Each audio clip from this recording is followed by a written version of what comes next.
dünya zalime emanet edilmiş. Zalim işte istediği gibi kesiyor, biçiyor. Zalimler yeryüzünde devletleri terör hesabına kullanıyor. Zalimler anarşi ekiyor, nihilizm biçiyor. Zalimler insanların huzurunu selvedecek şeyleri yetiştiriyor. Terörü devletler yetiştirir. Mazlum milletlerin başına salarlarsa, ne diyeyim ben de şaştım dediği gibi. Kimden kime şikayet edeyim? Hakim müddei olursa kime şikayet edeyim ben de şaştım. Ziman başkalarının elinde. Bir kere ele geçirmişler. İstediği gibi kesip biçiyorlar ve bunlara kimse ses çıkaramıyor. Çünkü muvazenede bunlara dur diyebilecek güçlü bir devlet yok. Caydıracak güçlü bir devlet yok. Eziyorlar mazlum. Bu itibarla güvene, güven cemaatine, emanet düşüncesinin yeniden yerine oturmasına, emniyet mülazasının yeniden istikrar kazanmasına, güven ve huzurun beraber gelmesine yeryüzü her günkünden daha çok muhtaç olur. Muhtaç bugün. Bir Resulullah bekleniyor sallallahu aleyhi ve sellem. Bir daha peygamber gelmez yeryüzüne. O gelmiş sözün söylenmesi gerekli olan en sonuncusunu söylemiş. Hz. Mesih'in müjde verdiği gibi ben gidiyorum, ferahlık gelsin diyecek çok şeylerim vardı ama bunları o söyleyecek. Sözü ona bırakıyorum, zira söz sultanı odur. Allah bizi o söz sultanının izinden ayırmasın. Bütün bu taallüplerin, esaretlerin, tahakkümlerin, mezelletlerin bertaraf edilmesi için yeryüzünde emniyet ve güveni, huzur ve itminanı, sevgiyi ve saygıyı temsil edecek Hz. Muhammed'e ihtiyaç var. Onun solukladığı sallallahu aleyhi ve sellem, o bad-ı nesime ihtiyaç var. Onun gelmesine ihtiyaç var. O zaman bir hamlede başlarda gezen ayaklar suya erecek. Bir hamlede pek çok şey hallolacak. Aklıma hutur eden şeylerle size sesleniyorum. Tasannuattan, tekellüfattan uzak kalmaya çalışıyorum.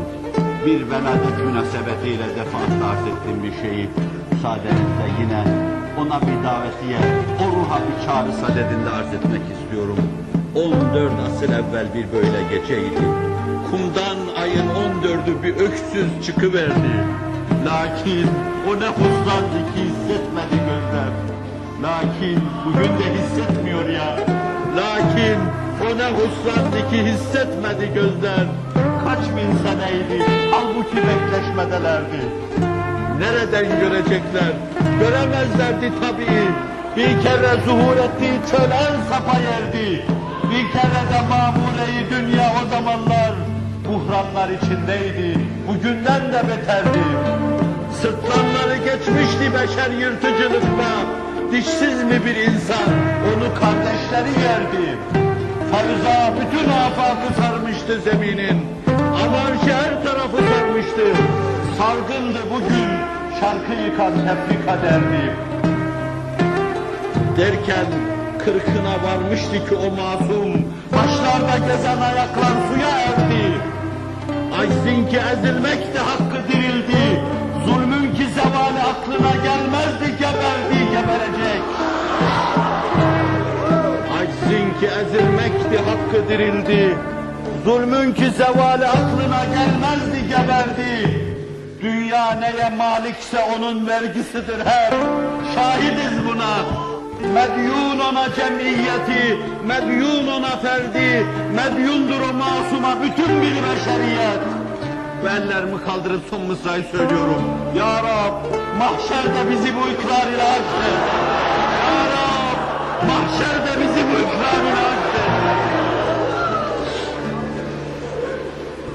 Soluklarına muhtacız. Oturmuş bekliyoruz. Kış gecelerinde oturmuş bekliyoruz. Kah titriyor, kah terliyoruz. Kış gecelerinde Muhammed'i solukları bekliyoruz. Beşer onunla emniyete kavuştu. İnsanlık onunla huzuru yakaladı.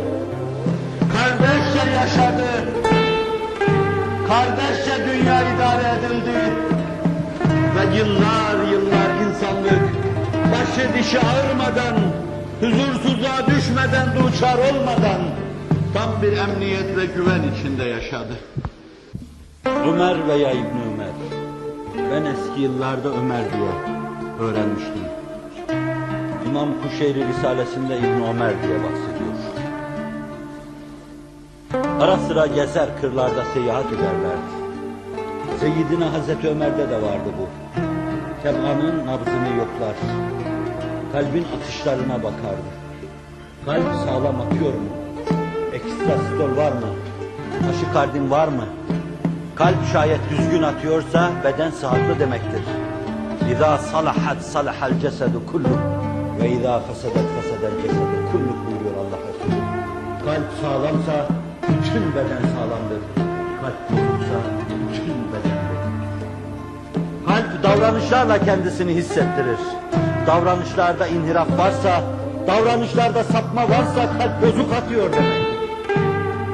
Siz vücudunuza kan pompalayan o emme ve pompalama mekanizmasını düşünürken aynı zamanda içinizde o kalbe kumanda eden, ruhun bir mekanizması, bir fakültesi olan kalbinizi düşünün. Nabız yoklanıyor, kalbe bakılıyor. Kalp atışları ritmik mi?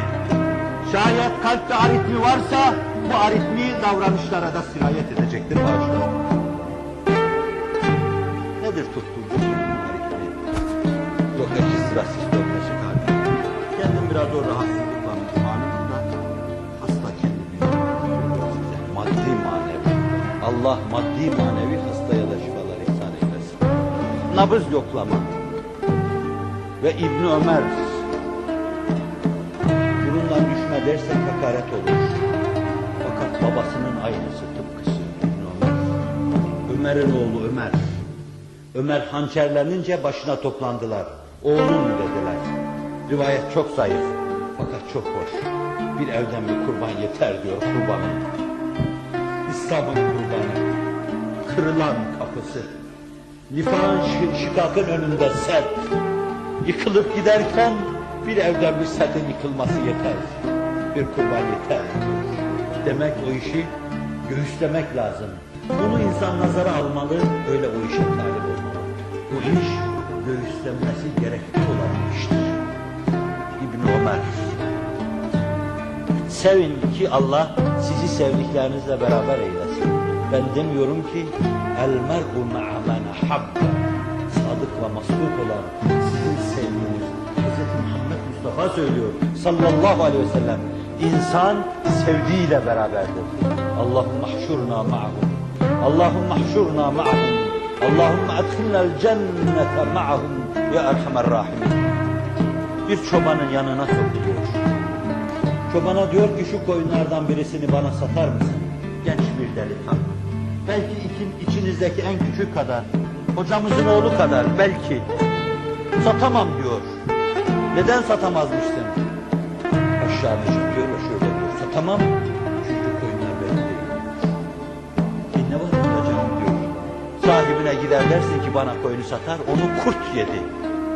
Çocuğun elinde sopayı hareket ettiriyor. Vurur yere serebilir miyim bunu? Belki onu düşünüyor. Ben dudaklarından şu sözler dökülüyor.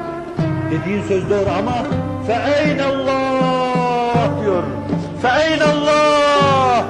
Ben efendiye diyeceğim. Kurt yedi ama Allah nerede diyor. İbni Ömer o kadar müteessir oluyor ki bundan. Hayatının sonuna kadar belki. Ara sıra sokakta gezerken hiç kimseyle karşılaşmadığı halde kendi kendine konuşuyor. Fe'eynallah diyor. Fe'eynallah. Fe'eynallah diyor. Ve bu tablo karşısında secde edilir. Benim cihanın yükünü sırtında taşımaya azmetmiş yiğitlerim. Yiğitim kalk uykudan. Kalk imanımdan ağlar. Sen gideri dünyanın yükünü taşıyorum sırtımda. Bütün taşıyanlarla beraber senin sırtında sır bağladığı zaman başkaları huzur ve itminana kavuşacak. İnsanlık senin kalkacağın anı bekliyor. Bu ağır yükü sırtına alacağın, sırtını nasırlaştıracağın anı bekliyor. Zeynül Abidin'i anlatmam marifet değil. Zeynül Abidin olma marifettir. Seni Zeynül Abidin olmaya çağırıyorum. İnsanlık için Zeynül Abidin olmaya çağırıyorum. Bana bugün de olur mu deme sakın. Olanlar var. Zira orada Zeynül Abidin, burada Zeynül Abidin dedim. Milletimin imanını selamette görürsem, cehennemin alevler içinde yanmaya razıyım diyen bir Zeynül Abidin'dir işte. Onları cehennemde görürsem, cenneti bile istemem. Cenneti bile istemem diyecek kadar bir Zeynül Abidin size. Zeynül Abidin. Bu derin ruh, bu derin şuur, bu muhteşem atmosferdir ki, insanlığın başında bir bulut, bir siyanet buludu gibi gezip durduğu sürece insanlık hep huzur ve itminan içinde olur. Bugün o huzur yok ve ben diyeyim, çünkü bugün sen yoksun. Çünkü o şemsiyeyi sen taşıyacaksın. O bulut eğer olacaksa, senin akan gözyaşlarından tebahhur edip meydana gelecektir. Bana denizlerden tebahhur eden bulutlardan bahsetme. Çok gördüm. Onlar sadece toprağı ıslatır. Bana gönülleri ıslatacak bulutlardan bahset. Bahset ki kalbim çok yaralı. Başkası da derman olamaz. Ağla. Ağla, hiç durmadan ağla. Ağla, gözyaşların ceyhun olsun. Ondan deryalar meydana gelsin. Ve buharlaşsın. Bulutlar arş-ı Rahman'a kadar ulaşsın. Arş-ı ihtizaza gelsin, sarsılsın. Ve Allah sorsun. Allah sorsun, bu bulut ne istiyor? O ses gelir benim kalbime uyanırsa, kalbime ulaşırsa, başımı aşağıya doğru eğeyim ve diyeyim ki, ümmeti Muhammed'in derdiyle ağlayan insanların gözyaşlarından meydana gelen bulutların iktizasıdır Allah.